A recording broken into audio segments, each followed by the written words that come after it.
রবিবার ৬ আগরতলা যুব মোর্চার পক্ষ থেকে পথ চলতি মানুষের হাতে চারা গাছ তুলে দেন যুব মোর্চার সদস্যরা। এদিন এই কর্মসূচি হয় ভাটি অভয়নগর অ্যালবার্ট ক্লাবের সামনে। এতে উপস্থিত ছিলেন ৬ আগরতলা যুব মোর্চার সভাপতি সঞ্জয় ঘোষ, মণ্ডল সভাপতি হিরালাল সাহা ও ভারতীয় জনতা পার্টির যুব মোর্চার সম্পাদক রানা ঘোষ সহ অন্যান্য যুব মোর্চার সদস্যরা।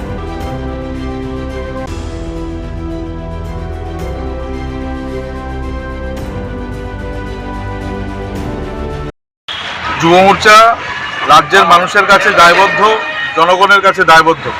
যুব মোর্চা বরাবরই আপনারা লক্ষ্য করেছেন এই রাজ্যের বুকে বিভিন্ন সময় যত সময় প্রতিকূল পরিস্থিতি এসেছে যুব মোর্চা মানুষের পাশে দাঁড়িয়েছে। সেই কোভিডের সিচুয়েশনের সময় থেকে শুরু করে এখন পর্যন্ত এই যে রোদের তীব্র দাবদাহ, সারা দেশ জুড়ে একটা উষ্ণ আবহাওয়া চলছে, সেই থেকে পরিত্রাণ পাওয়ার জন্য সারা রাজ্য জুড়ে যুব মোর্চা ইতিমধ্যে বিভিন্ন কর্মসূচি হাতে নিয়েছে। লক্ষ্য করেছেন আপনারা, ঠান্ডা পানীয় বিতরণ থেকে শুরু করে তরমুজ বিতরণ এবং 7 দিন ব্যাপী আমরা যে বৃক্ষরোপণের কর্মসূচি হাতে নিয়েছিলাম সেটা ইতিমধ্যে শেষ হয়েছে।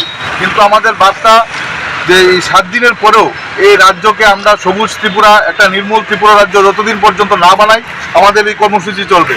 আজকে ৬ আগরতলার যুব মোর্চার ভাইয়েরা, আমার বোনেরা আছেন, মায়েরা আছেন এবং এলাকাবাসী, আমরা সকলে মিলে আছেন আমাদের মেয়রিন কাউন্সিল এবং সকলে মিলে আমরা আজকে চারা গাছ বিতরণের মাধ্যমে এই ৬ আগরতলাকে একটা সবুজ ৬ আগরতলা বানানোর যে উদ্যোগ নিয়েছি যুব মোর্চার হাত ধরে, সেটা আমরা সার্থক করবো। আমরা ফোন নিয়েছি এবং আজকে এই অ্যালবার্ট একটা ক্লাব প্রাঙ্গণে আমরা প্রায় 100 চারা গাছ আমরা পথ চলতি মানুষের মধ্যে আমরা আজকে ডিস্ট্রিবিউশন করবো।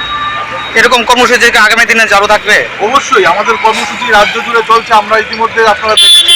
এবং শুধুমাত্র ৬ আগরতলা নয়, সারা রাজ্যের আনাচে গুনাচে আমাদের বুথ স্তর পর্যন্ত আমাদের এই চারা গাছ রোপণ এবং চারা গাছ ডিস্ট্রিবিউশন। আমরা শুধু এর মধ্যেই সীমাবদ্ধ থাকবো না, আমরা বাড়ি বাড়ি গিয়ে বিভিন্ন জায়গায় আমরা চারা গাছ রোপণ করে দিয়ে আসছি। এটাও আমাদের কর্মসূচির একটা অঙ্গ। তাই আমাদের এই কর্মসূচি আগামী দিনেও চলতে থাকবে।